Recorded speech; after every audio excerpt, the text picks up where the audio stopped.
அமெரிக்க தொலைக்காட்சி ஒன்றில் நேருக்கு நேர் மோதிக்கிட்ட ஜோ பிடன் மற்றும் ட்ரம்ப் 2 பேரும் குழாயடி சண்டை போட்டுக்கிட்டாங்க.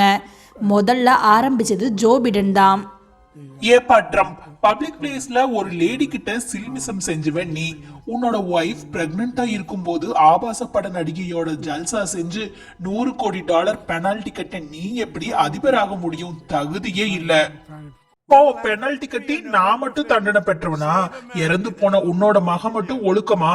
அவனும் ஜெயிலுக்கு போனவன் தானே. அதுக்கான தண்டனை உனக்கு கிடைக்க போகுது மவனே. அப்ப என்ன பண்ண போற? உனக்கு மட்டும் அதிபராக தகுதி இருக்கா? அட அதை விடு. ஒரு பிரசிடென்டாக பேசிக் தகுதி கூட உனக்கு இல்ல.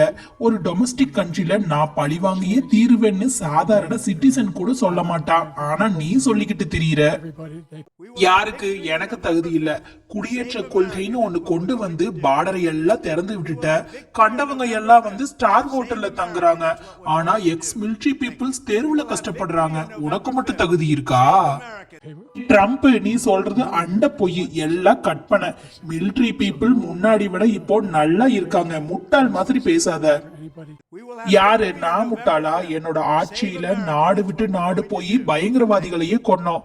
ஆனா உன்னோட குடியேற்ற கொள்கையினால நியூயார்க்ல நம்மளோட மக்களையே கொன்னு குவிக்கிறாங்க. இந்த லட்சத்துல இருக்கு உன்னோட ஆட்சி.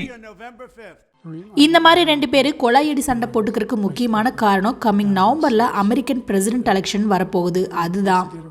நம்ம ஊர்ல இப்படி நிகழ்ச்சி நடந்து யார் யாரு கொலையடி சண்டை போட்டுக்கிட்டா நல்லா இருக்குன்னு நீங்க நினைக்கிறீங்க? மறக்காம கமெண்ட் பாக்ஸ்ல சொல்லுங்க. என்ன கேட்டா விஜயும் கமலையும் மோத விட்டா நல்லா இருக்கும்.